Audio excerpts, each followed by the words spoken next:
Howdy. Yeah, today's high here is like 57. 30 at night. It sucks. So I have a fire going.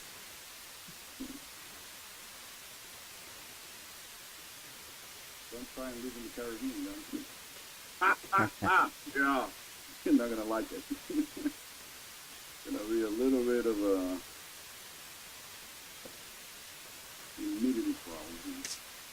Yeah, that's what I always tell people. I'm like, it's not the heat that's the problem for me. It's the humidity. Like, I've gone to Vegas and it was like 100 degrees one day and it felt great just because there was 0% humidity.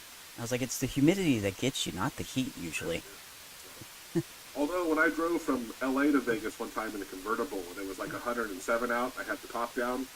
I literally felt like I was in a convection oven. Like the air around me was circulating and it was so hot. Oh, yeah. I was just like, okay. You were in a convection oven. Yeah, exactly. Yeah. Yeah. So, But it's a dry heat. right. Yeah. I mean, I had a girlfriend in Miami.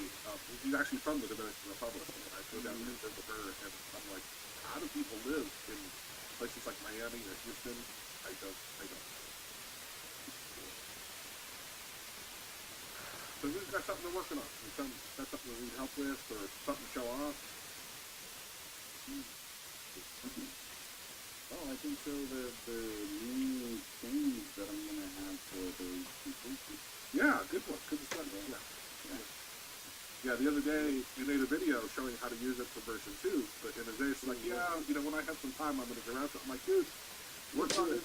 Yeah, just work on it for, I'll pay for it. Like, I mean,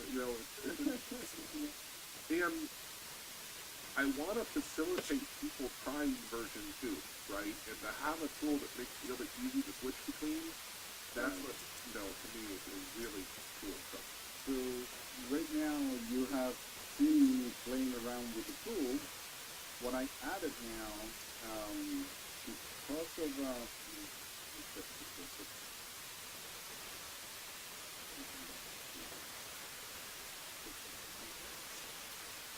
but what you're gonna notice is that here it's breaking code. So what it does is the follow. Right. I just added this drop down here. So you have to, at the beginning, you have been noticing that I'm switching versions with this menu up here, and it is a little bit cumbersome. But I just decided this is going to be kind of like a permanent setting. That's your default. You want, whenever you start the tool, to start with one default value. Let's say, for example, Unicode 64-bit for version 1. But while you're running tools, you might switch temporarily to a different language. So what I did is that I created this drop down here that temporarily now switches between versions fairly quickly. So now we are in version 132-bit. Now I just switch to the other one here, and it would be 64-bit. And the same with version 2 and so on. So this new change allows me to not have to be, looking for, the menu up there to verify or switch between them. But remember that this particular drop-down now is not a permanent change. Whenever you restart the tool, it's going to default to whatever you selected. That's the only. I just wanted to show how that is going to be working. And I think it's a really cool concept just to help talk through that sometimes you have settings that you want temporary, like to make a quick change, but you don't want it to stick, right? And Right. I think that's a great, something we don't see that often that people, think about and say, this is just something I want to make a tweak to. I don't want it to, affect my settings. The next thing that I'm going to do is just have a hotkey for each version. So, for example, F9 from F9 till F12 would automatically switch to one of the versions down here. That's another thing that I might want to do. But for now, this is a quick way for you to switch between them. And again, to test version 2 without you having to have it installed, because you can have the file.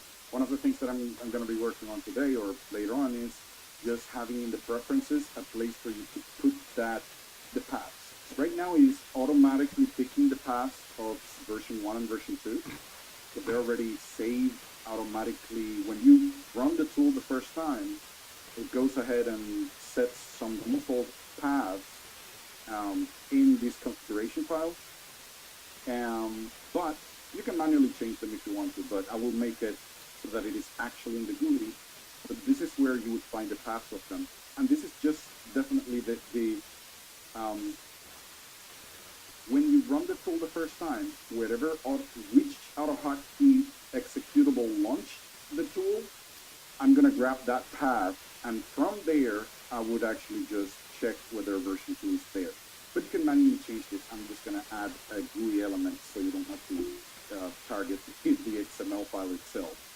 But after that, the tool is going to be highly configurable, and it will allow you to select a location for whatever AutoHotkey version 2 is. So you don't have to have it installed. You just need the executable, and that's it. But and the other thing I'd say, actually, a couple things there. I would. You mentioned having a hotkey for switching between the versions. Yeah. If it was me deciding, like, I would take advantage of the fact that you have 1 and 2. Use some sort of a key combination with the 1 or the 2 because it's so intuitive, right? Yeah, like 32, 1 and 32, 2, right? So that, well, yeah. I could just hold down A, H, K, and 1. A1 and A2, right? Yeah, that's an interesting concept. Well, it's just because it often people, which are like, especially in VS Code, right? You almost feel like people created these hotkeys and they didn't give a rat's ass if it stood for what it was. Anything, yeah. And you're like, how do I memorize this? Yeah, exactly. That's true. Yeah. And the other one, though, which I think is a great point, is you mentioned there, right now, we can go into the XML and we can make changes. And it's a really important thing of when do you create a GUI, right? For scripts that I write for myself, I'm like, I can go in and edit this GUI. But when I'm going to give this to other people who either aren't at the same level, or if it's something that I'm frequently changing between, and I want that list of things available, and I don't want to have to go look it up, having a GUI to just quickly change between them is really convenient. Exactly. I remember that we made a video about how to decide whether you start with the options and then create a GUI, or if you create the GUI first and then create the functionality for it. So these ties in with whatever you're saying. Usually there's a lot of things that as soon as you figure out there's a few options that you change very quickly, like very often, then a GUI will facilitate that because you have then all the options right there. You don't have to memorize it. That's the point of the GUI, right? But yeah. That and to prevent making really stupid mistakes. Yeah, a comma is just that I was missing a comma or something like that, Somebody's asking where they can get the updated version from. I haven't finished with it because I just updated that yesterday. So I'm just going to put the other part on the GUI, and as soon as I have it, then we're going to go ahead and announce it. I will just either send it. But yes, it will be on the Automator. We're going to have a copy there. And we'll be here next Friday, so hopefully we can update you then too. One of the things is that the tool itself has an auto-update feature in it. I have to really test it because I added it and I never tested it with anybody. But basically, if you have my previous version, the one that I was using it 2 days ago, if there is a new version, it should actually notify you and you say yes and you update. That's the idea behind it. But we will see that. We will see really soon. I'll say I'll download the current version and then just let me know when it goes live, and I'll let you know if I get that trigger, message or whatever. You're all over my head. It's pretty big for it.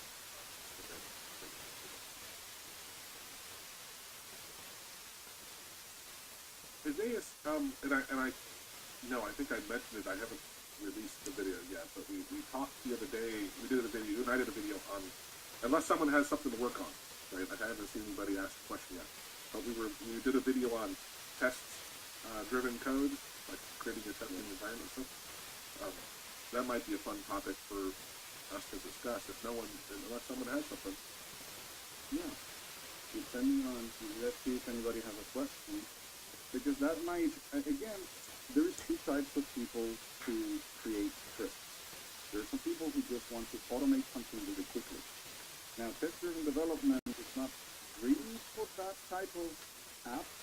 It is just a one-off thing, or it's something that you are going to create a piece of code that's going to do a simple task.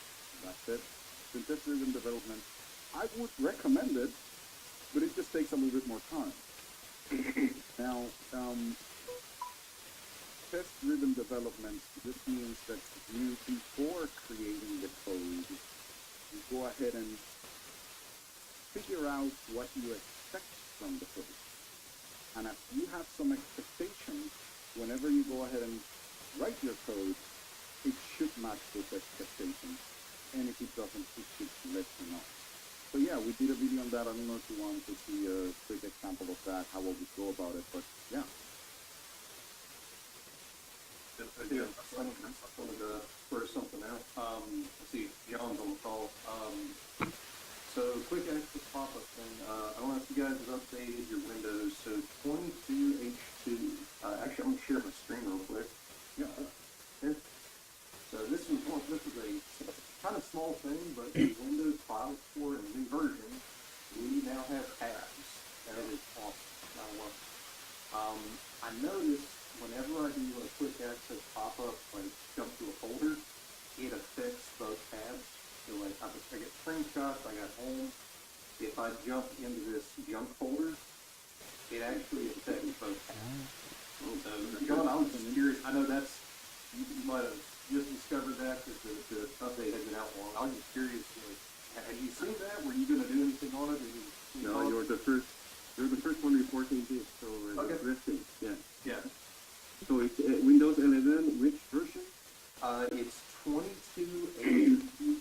I just got it. I think within the last week. It's really rolling up, Yeah. Okay. All right. Keep it at that.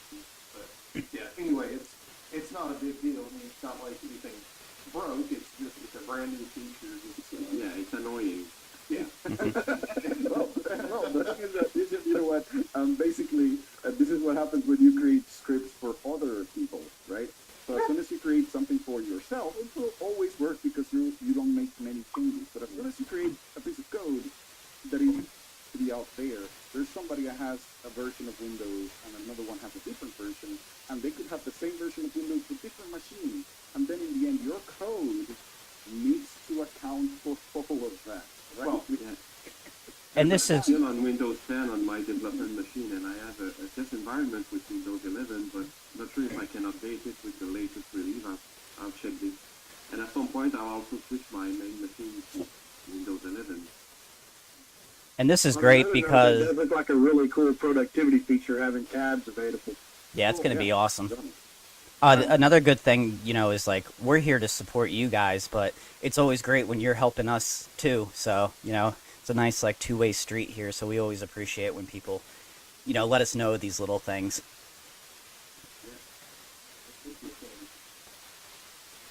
I assume some of you guys have seen I did a couple with Leo Davidson. He's one of the developers of Directory Opus. Thanks to John, actually. John got us on the call, and then I made a follow-up video with him. But would anyone be interested in getting TMP to attend one of these calls? And we could have him walk through Directory Opus and showing, because it's a really powerful replacement for Explorer. I actually looked into Directory Opus. It's been a couple of years. I did an analysis of Directory Opus and another program called File Center. I don't think it's as well known. I ended up going with File Center just because it had PDF editing tools, and Directory Opus is just Explorer replacement. The other big thing is File Center. Whenever I save a Microsoft Word document, I get the File Center dialog. I think with Directory Opus, I don't think it opens up when you do an open or a save within a program. If Directory Opus had that, I may have to lock it down. But I know that Directory Opus has tabs, and it is awesome. So if anybody hasn't seen it, I think it'd be well worth looking into. It has, I mean, John has built, that's what we did the video on, of how QAP interacts with Rec-Ray Opus, and, you know, the two will drive, work really well together. But in the deep dive I did with Leo, we talked about some of the other integrations that are available. But anyway, yeah, it's a really cool, amazing tool. Yeah, there's a lot of add-on things like advanced search, advanced find and replace, tools that make your work really much easier, things that you can find, of course, in We don't want any of that, John. Yeah. Nobody here is interested in that, yeah. There you go. Geek Dude just joined. Awesome. Hey, Geek Dude. Good to see you. Great. Sorry, so does anyone have anything they're working on? Need help with? Any questions? It's actually interesting that recently people do not have like many questions. Everybody has been learning since. Yeah, that's because y'all are doing such a good job. I was just gonna say that, like, the only way how that happens is that I taught them, but that's not how it works. There's some people, sometimes people are a little bit, shy and they don't like to ask questions, but the good thing right now is that you can actually type your question, you don't have to talk. So it's okay, just go ahead and type your question. We do the best to try to understand what is going on. And if not, we would ask clarifying questions just to make sure that we can go ahead and answer. It could be any type of question. Don't worry. That's something I always say on my channel is like, if I lose a subscriber, it's like, I'm fine with that because I'm like, hey, that means they don't need me anymore. You know, they're moving on. And that's kind of also why, some people have asked me why I've done some videos on like JavaScript, Python, and everything. It's like I never plan to fully dive into those, maybe a few videos. And those are solely there to like direct you, and maybe once you want to learn another language, like, okay, I've mastered AHK, let me look at JavaScript. So I always do little intro videos in the hope that you will expand and, move on to maybe someone who teaches JavaScript as a main channel feature. And I have that on my Those views website. are nice too, right? What's up? Those views are nice too, right? Oh yeah, I mean they don't do well as AHK because that's why people were there. But those videos are there to hopefully expand your horizons eventually. And on my channel, actually, I'll link it in the chats here in a second. I actually have a bunch of YouTube channels for you to look at, and it says like, okay, this guy's his main focus on his channel is JavaScript. So I'm, helping people, expand their horizons, hopefully. AHK is not as well known in the workplace as like Python or something, so eventually I think people do want to move on, at least I hope. Like me. I'm always trying to at least know the basics of each language so I know if I need to use it or not. Chatting with Isaiah this morning about doing stuff in other languages like Python, and we had a call with a client, Joanna. She actually just joined the Hero group as well, and she was learning Python, and I said, years ago I started learning Python, and then Python, it's an amazing language, don't get me wrong, right? I love it, especially for data science stuff. It's phenomenal for doing a lot of very fast things. Great. But Isaiah said today, he's like, yeah, when you try to add a hotkey, like, oh mercy, it's it's not easy, right? And that's the thing. I'm like, with auto hotkey, there's this niche of we are often controlling other programs or building our own, but it's very easy to connect to other programs and to do stuff with other programs. And I agree with Tom. Like, I don't ever say auto hotkey is the bomb and only use it. Sometimes it was one of our clients were like, oh yeah, that was with Alex. He was doing this it's a really great task, but he's trying to compare all these emails and their PDFs, and he's trying to do OCR in the PDFs and then compare them. And I'm like, what you're trying to do is an enormous task. And I don't something that is going to be as easy as you think it might be. But this is the other thing. Remember, guys, auto hotkey is just a tool. There are different tasks, and you cannot use a hammer for everything. There are certain times that you need something else, right? It might get the job done, right? It's a good analogy. Not totally bad, right? But in this case, auto hotkey is like that. Auto hotkey is great. It's especially great at hot strings and hot, and connecting to the Thom objects that are used with computer holes too. Right, exactly. But as soon as you deviate from that, like say for example data analysis, at that point, that analysis is AutoHotkey is never going to perform better than Python or say R or the one that you use SPSS, Joe. Those things are for that analysis, and they're going to be better than AutoHotkey at that. It's not that you cannot do it with AutoHotkey, but it's going to be a nightmare. That's what it's going to happen. So yeah, just about learning different tools is always a good idea because you don't know when you need a different one, right? And actually, I saw, yeah, go ahead. I was going to say, and sometimes, as much as we like AutoHotkey, it's easier just to do some things manually. Right. Even if you could automate them, it's just easier. I was spinning some text and making titles, and I ran AutoHotkey through like 100,000 titles, and then I just copied those over into an Excel spreadsheet and got rid of the duplicates because it was so much easier to just randomly generate the titles than to go through them systematically, programming-wise. Then I just eliminated a duplicate. It got rid of like 6,000. I'm like, good enough. But I'd agree with that. At the same time, once you realize, like, basically has taught me this really simple thing. Hey, just take your thing you wanted to do and use it as a key in an object, and it automatically removes duplicates, right? And I'm like, it was much more of a programming answer than it is about coding, right? It was like, oh, you got to think like what's happening in the background. And the sort command, holy cow, is crazy powerful, but it can be very complicated. It's also destructive. It's one of the few in AutoHotkey that are. Actually, I will later on say something about that. I think John had an interesting thing that I'm actually curious about. He was gonna ask for help.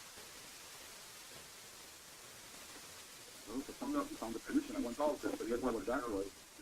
Right, you want to share it, right? I'm actually curious about it now. Yeah, I worked. One day I had all these big bugs that I was going back to how can I solve it, and hopefully some guys like you, Friday, will be able to help me solve it. But finally I found the answer. But let me share my screen. Yeah, I just found this article about File Explorer versus Windows 11 that we were talking about earlier. But let's get to Quick Keyboard Editor.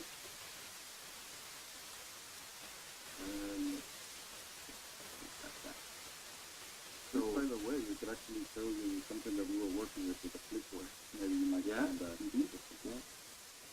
So this is a clipboard editor. You can edit your clipboard, save it, do a lot of edit things on that. I won't go into that right now. Just the thing that I had was when I wanted to change the hotkey that launched that shows the app. You have this dialog box that is the same that I developed for Quick Access Pop-Up, and it always worked well for years. But here now I was not able to do any click that I was doing that like OK, cancel, did not work. So I was wondering why, what was the issue? And I tried a lot of things, and finally what I found is that another piece of, no way to close the window. It's just frozen there, so the only way was to restart the application. And what I found finally, yeah. So do you have any idea why a dialog box would be kind of inactive or events are disabled? Right. Okay. Yeah. Let me double check. So this is not a normal window. Is this a child window? That's a child window. Oh, Yes, the parent. Yeah. Okay. And Now, the parent is the one behind. yeah. And So you have the parent disabled. The child window is supposed to be grabbing the events. The event. For some reason, it is not taking it. Oh, that's Yeah. very Yeah. interesting. Yeah. And finally, I'll give you right now so that you can look at other things because it's related to a critical command that I use here, critical on, and when I did the critical off, I just copied and pasted this here, and I changed the allow interruption in the command, but I just forgot to change the on to off. Yeah. So this thread that is running with a set timer took the control, if you wish, and made it critical so no other thread could interrupt it. Nobody, yeah. And it was doing nothing except preventing other threads to do anything.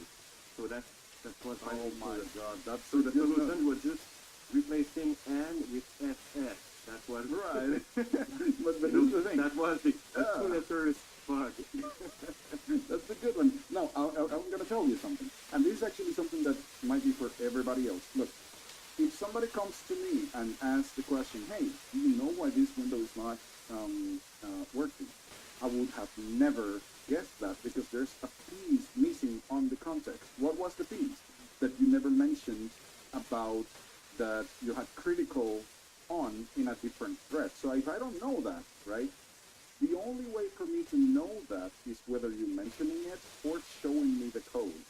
And a lot of people ask some questions without that little bit of context, and it doesn't matter how experienced I am, I will never figure that one out. And even I think- That's not going to happen. And even adding the code, this piece of code is absolutely not related to where I had the bug. So, Right, so, that's the- so I had to at some point, but yeah, I have to leave just for a minute, 1 minute, I'll be back. Okay, sorry about that. No worries. So basically, guys, this is one of the. I just want to drive this home. Is like whenever you're asking questions, context is really important. And the point is that whatever he was experiencing, it's not a normal bug, and it is related to something that he did somewhere else in his code. In his code, somewhere else, he creates this critical command. What that does is that it locks the current thread, and no other threads can happen before before that thread is gone.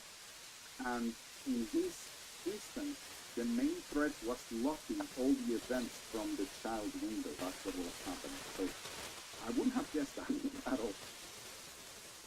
So let me see.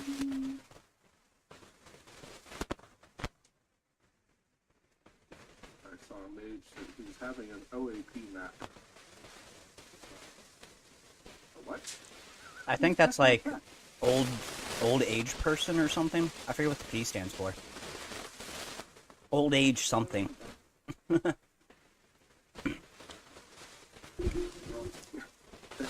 sounds like a glitch in the code.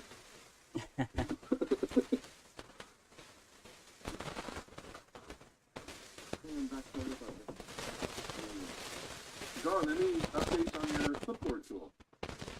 That's what I'm working on. It's progressing well. I'm close to releasing it at version 1.0. I'm still in beta release now, but you can download it on the Quick Access Pop-Up forum.quickaccesspop.com. There's a section on Quick Keyboard Editor. And at some point, Joe, when you have time, we could maybe make it for videos just to demonstrate it. Do you have a direct link to that? Cool.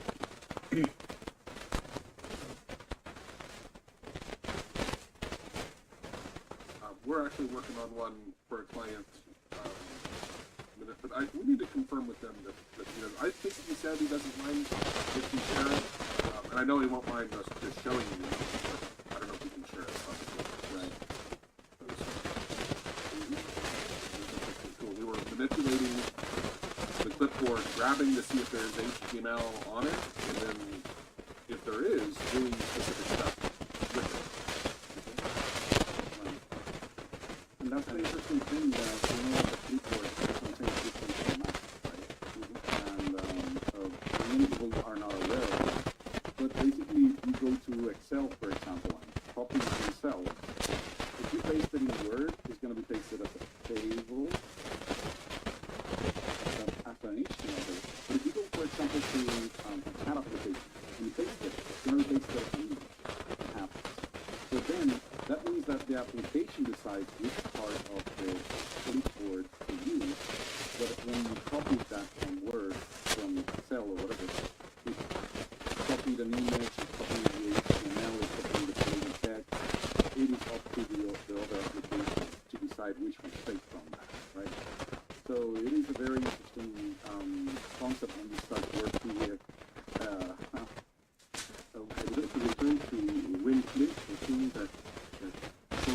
the keyboard and mouse.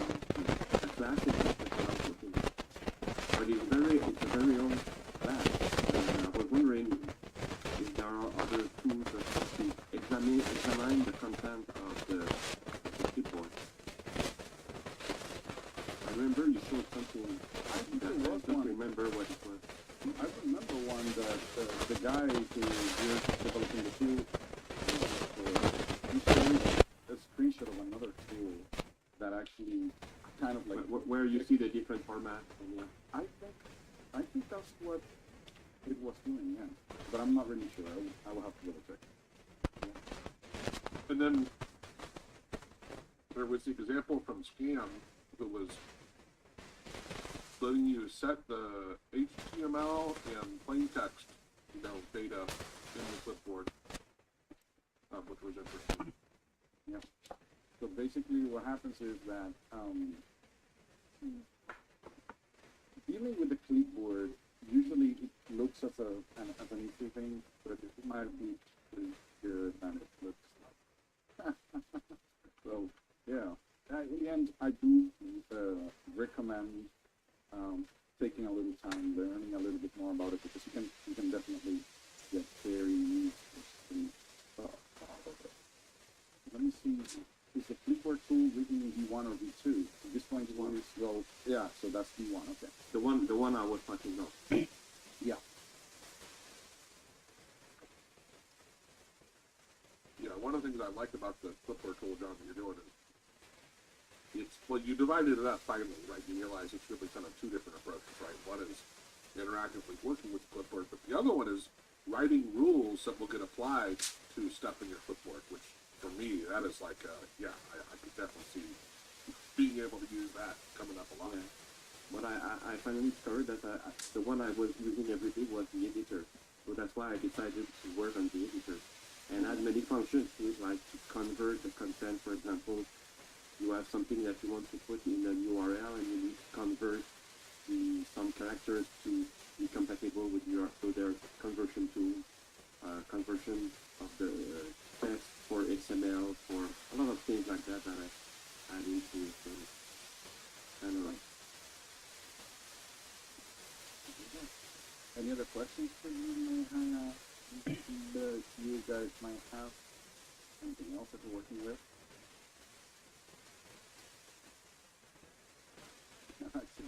Axel keyboard. Yeah, Axel, I gotta say, I love your, Yeah, the Axel, right?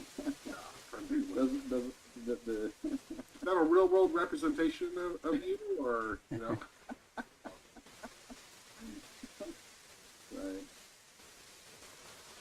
Now, if nobody else has anything else, I can go ahead and explain what we were talking about the test-driven development.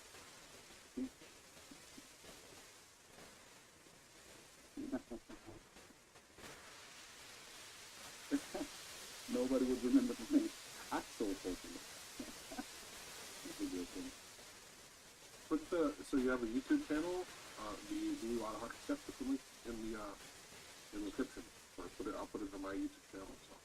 Yeah, that'd definitely be cool to check out. I felt good. There we go. I subscribed to it. Oh, you're this guy. Okay, awesome.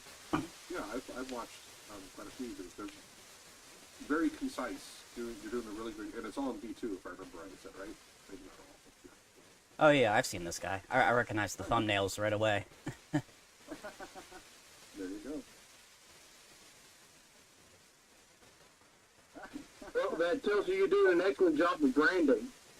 Well, although this is I'm like, the images you select for your thumbnails, to me, don't all. I'm like, how is that? What it's on? But yeah, no, I'm not. I don't need to critique it.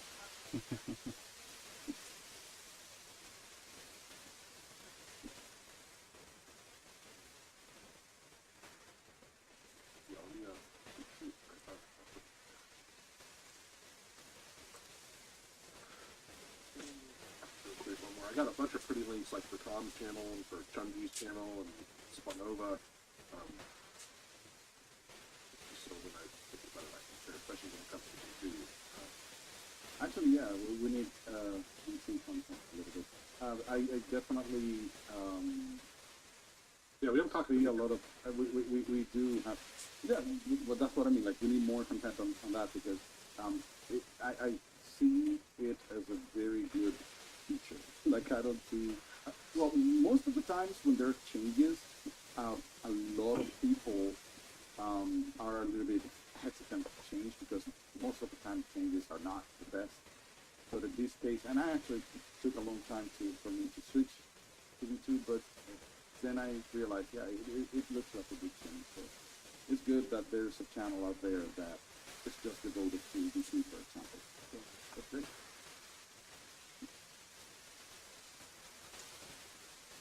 By the way, and I mean, we won't go into the weeds, so I don't think it matters, but another client of ours, they're creating this really significant testing environment for AutoHotkey V1, and it was really cool to see that they're, you know, creating tools that will allow people to easily try out AutoHotkey, and they do Excel automation, and anyway, it was really neat that we helped.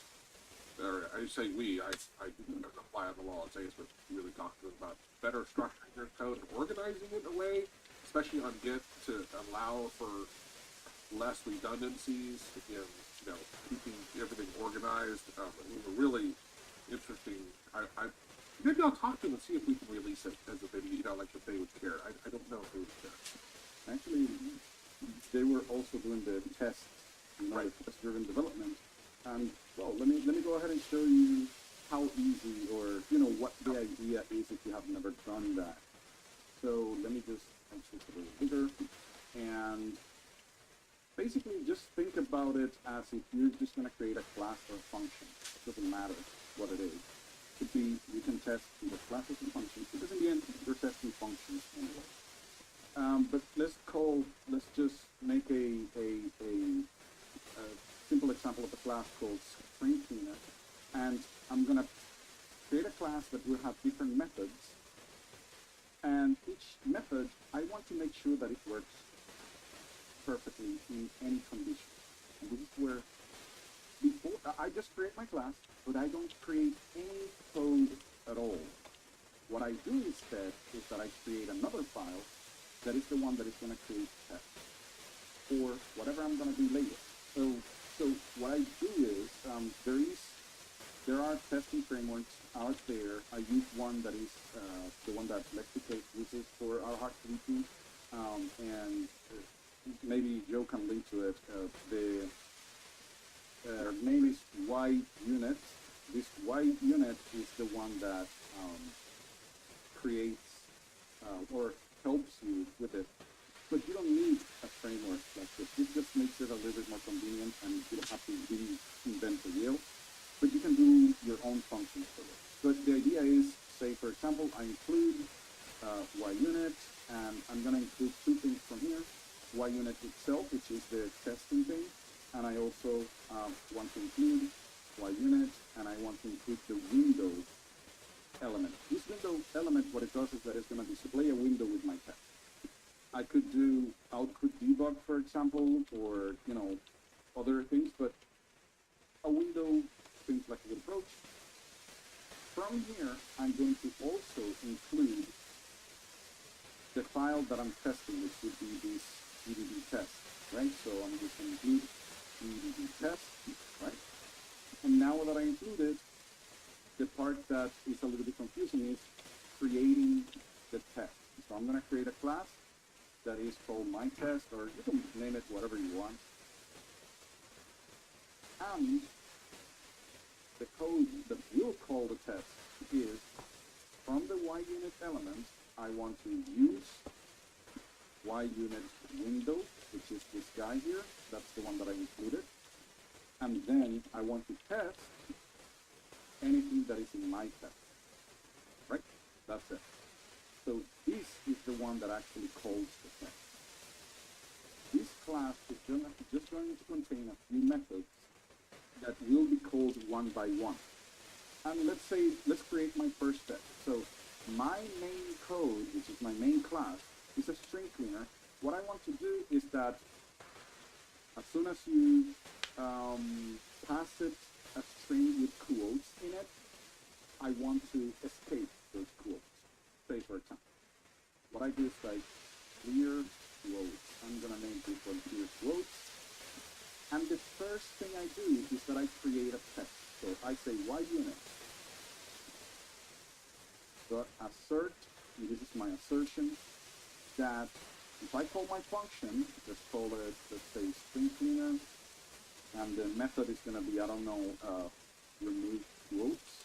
I just want to remove them. On a specific string, so let's have my string here called, I don't know, this is just some quotes, like that. If I pass that string, it will return the same string, but without the quotes. So that's my assertion. As soon as I call this method in string cleaner, and I could just make it like this, result string, so that it's a little bit cleaner. So what I want to do is, when I call this hypothetical method, and I pass it this string, it's just going to go ahead and return this. So that's my assertion. Now, remember, this doesn't exist, so I can go ahead and create it. I just create a static method here, and it's going to take a string, and what it's going to do is return that same string, but replacing. So let me just return false for now, because I don't have any code, this is my stuff. If I run this test should fail. That's the idea behind it, because I haven't created code that does it. So if I run it, you will see that, and this is the point of testing, that this function now fails. Now, here's the thing. It fails.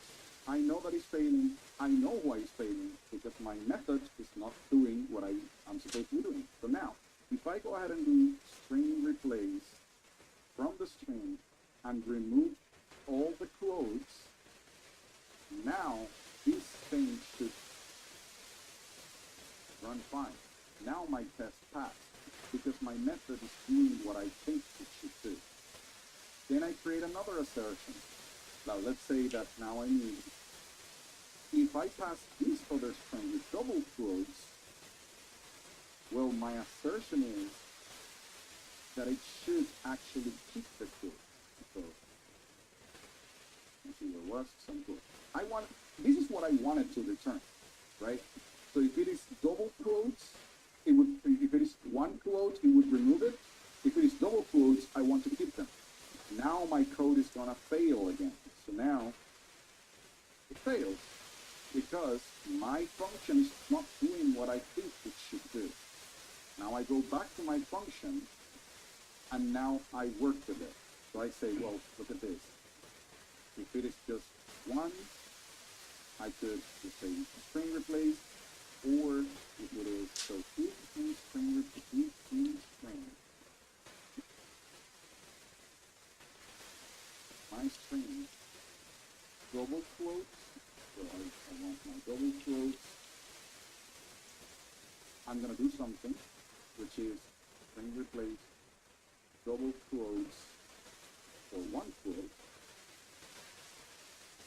If not, then just replace them. So I'm just checking. If they're duplicated, then just go ahead and convert them into one.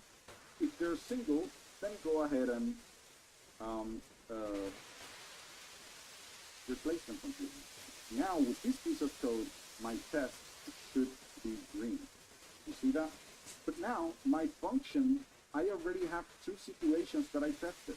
And then I create more and more test situations that might arise. People might put quotes with a single, for example, let's say, what happens if the person, instead of doing double quotes, actually used a single quote? You see that? I actually want that if you have a single quote, like with a backtick, I also want to have single quotes like this. My function is going to fail at that particular situation because my function is not taking that into account. So now, you see, it fails. Basically, the idea behind test-driven development is that I create specifications of what I should get in every single situation. And then I create the code that handles that. And in the end, what happens is you will have a very clear automatic testing of all your functions. And later on, if you make a change in your code, let's say, oh, you know what? Let me just change this to a dot. For whatever reason, when you run your tests, it automatically will break, and it's going to tell you, hey, your function, whatever you just did, broke the code, you know? And when you have different tests, like a lot of tests, changing one part of your file might affect other parts of your program, and this approach will automatically tell you, hey, this other function is not working just because of the change that you just did. That's the idea behind test-driven development. At the beginning, it is a little bit daunting, but just think about it this way. You create a condition that you're expecting, assert that the expectation is met, and after you have the assertion, then you create code that actually does that. And once you do this over and over again, especially with complex programs, you will find that this will help you have programs that are really stable. That's the idea behind it. Yeah. Thanks for this. Yeah, and I know from our talk today, it was like, hey, you don't do this on one-off things you're just playing with, right? No, exactly. When you're making something either A, very complicated, or B, especially something you're going to share with other people, which is what we talked about earlier with the whole Windows Explorer and multi-tab stuff and different environments, right? Like the complexity there, it just starts to get crazy. That's where this comes in really handy. I was reading back through the emails from Robert. He did say we can share that. There's nothing proprietary in that tool, his tool for the clipboard manipulation stuff. So if you want to, unless someone has something there, Any questions that you might have, right? Oh wait, is there a way to auto-size the content of an edit control based on string height? Oh, length. You're asking for trouble right there. Because the trouble, yeah, no, I have gone this path, right? There is, but it is asking for trouble because even if it works, as soon as you change the DPI settings on your computer, it's not going to work anymore. So whatever Axel you said, right, it is correct. You can make it work. There is a function out there, I think, in the forums that calculates the pixel height of the text in your screen. But if I remember correctly, as soon as it switches, as soon as you switch the DPA scaling, that function will give you weird results because it's not taking that into account. But yeah, the idea is to check on what is the font size and assign a pixel value to each font size. And then calculate the height based on that, because you can say how many rows. This is one difference there. You only want to calculate the height, like the rows, because you can calculate how many lines, or for example, calculating how many new lines are in text, and then just create a, actually I did that exact same thing recently. Yeah. The question is about string length, not height. But I think you mentioned height, no? So No, it's just to, when reading to the length. Well, the length. right. That again, I could take how many characters there are and assign a pixel value. Let's say for each character I have 12 pixels. Multiply that and I have my width. The problem again is as soon as you change the DPI settings, that width is not gonna. So just make it that as a multiplier as well. Right? Yeah. From 3. Yeah, as Axel, yeah, I'm not going to try to say it. Mentions, yeah, it's more math and more math is what it was. It's a lot of math. Exactly. That's right. That is correct. You want to show real quickly the that clipboard tool that you were creating? Yeah, and definitely. Let me see.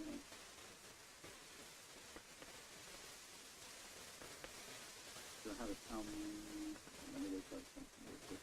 And actually, let me switch this down. So this is the tool itself. And this tool has, for now, just two methods. But before I even touched those methods, I created tests for them. And I was saying, hey, this is my result. I'm going to read from the clipboard. And when I run my tool, which is this here, it should return that. So I created my testing first. And after I created all my tests, as soon as I created the program, everything was working fine because I had my tests working first, right? So this is a good example of when I would use that. But here's the tool. So I am running the tool. It has a hotkey for now, Control Shift C. It would go ahead and copy whatever text you have right now, and then it would set a little GUI that I have out there. So let's just go ahead and go to The-Automator.com. And what it would do is that if you have text like this, and you select it, you select that text, and hit Control Shift C, it would copy it and it would convert it into HTML in a very specific way that the person wanted. At this point, it's just a list of HTML links, but you could change it to an HTML page which not only has the links, but also has the, the whole HTML button kind of thing, right? But he also wanted it to be switched to wiki links. Like he had a wiki, and the links are formatted a little bit differently when you're working with wikis. So he wanted to have that format as well. So he wanted to switch between the formats, and as soon as you hit save, it would go ahead and copy it into your clipboard. And now whenever you go to, say, for example, any other window, and you paste, then you have your tool like this. So the idea here, and I don't know if John is here, but one of the things that we were dealing with is actually getting only the HTML from the clipboard. And I think you have worked with this. I don't know if you're using the WinClip library, which is extremely great at getting different types of formats from the clipboard. In the end, it was a little bit overkill for what I was looking for because I just needed the HTML thing. But these actually grabs just the HTML. Whenever you copy from certain locations, for example, from a browser, if you select text and it has links in it, it would create an HTML out of it and put it on the clipboard. So this is a little place where I do that, and then I went and showed that into a COM object, which is an HTML document, and from the document, then I just went ahead and just parsed the links like this, which was really good because I didn't want to use regular expression matching or something like that. The COM object already gives me a way of looping through the links. So I just grabbed all the links and just chopped them into whatever format I needed. Here is Joe says that I'm actually obsessed with the format, with the format function. Well, yeah, because I have a template here, and I just said format that thing with my links, however I wanted to put it. So yeah, in the end, this allowed me to have a very compact piece of code that is already tested for different situations. And as soon as I have that, then I know that my tool is going to be reliable because I'm testing it. If I go ahead and run my tests, like if I just go ahead and do this, run my test, let me see, oh, so that is not grabbing the food. This thing just works. But what happens is that when I run my test in this thing, it actually goes ahead and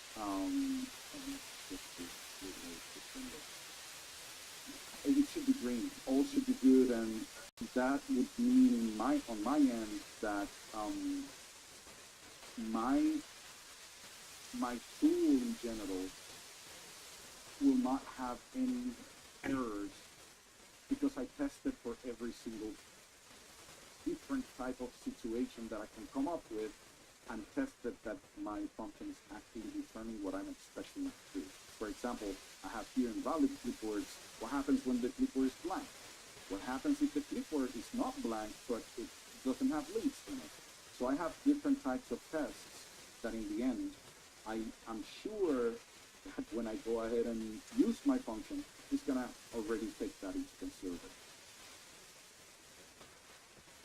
Any questions on that? What was the middle part? The middle part, right? I saw Mage's comment about, back to Brian's question about the side effect of using monospace fonts. I think everyone here understands it, but man, monospace fonts, like when you're dealing with text, it's a game changer if you don't understand that they're available. Yeah. You're trying to make something look pretty, whatever. Monospace fonts makes every letter take up the same width, right? Right. So it's really, really convenient.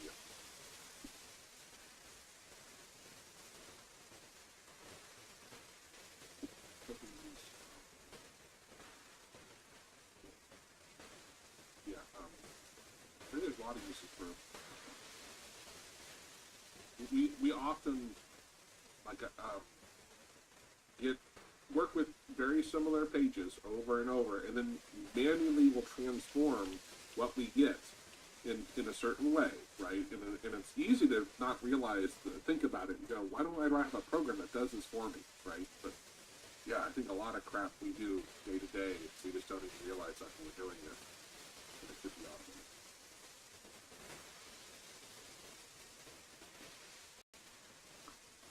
I think you do try to use test inputs your code should work on. Make sure you test inputs the code should fail on. Yeah, knowing that happens when you give your function bad input, you give a lot of insight. Exactly. Well, basically, when you start performing those, the tests, when you start developing the test, your idea of the test is putting bad data in it. Like, what would happen if my clipboard is empty? What if it doesn't have the text? What if it has garbage? What should I do if the input was not what I was expecting? That's the idea of the tests. They should fail at the beginning, and then later on you develop code to make sure that they are green. Once that is done, you can rest assured that as soon as you give the code to somebody else, if any of those weird situations happen, you're already covered. Right? That's the idea. We gotta, we're out of time, so we gotta run. But thank you all. By the way, we just announced we're having Saturday Hero meetings. Yeah. They'll be at noon to 1 Central Time. So 2 hours after right now, basically on Saturdays. Consider signing up. We're having a lot of fun. People make good friends. Scott here is a member, and a lot of Halloween costumes next week. Next Friday, Halloween costumes for our live. This is a good one, yeah. Or at least get a filter. Thank you. Have a great Bye, weekend. guys. Bye-bye. And for those who are on my channel still listening, yeah. Wear a Halloween costume if you're going to be on Zoom. That'd be kind of fun. Even if you're not going to talk, you just want to have a little fun. We'll do that. And we're here every Friday, unless it's a holiday that day, in which case we'll let you know. Joe has his email that goes out every week, letting you know, letting you know we are still going to be live that Friday. Or if we're not, because it's, like Christmas Day or something or whatever, we won't be doing anything. So yeah, see you guys on next Friday or on my next video. Peace.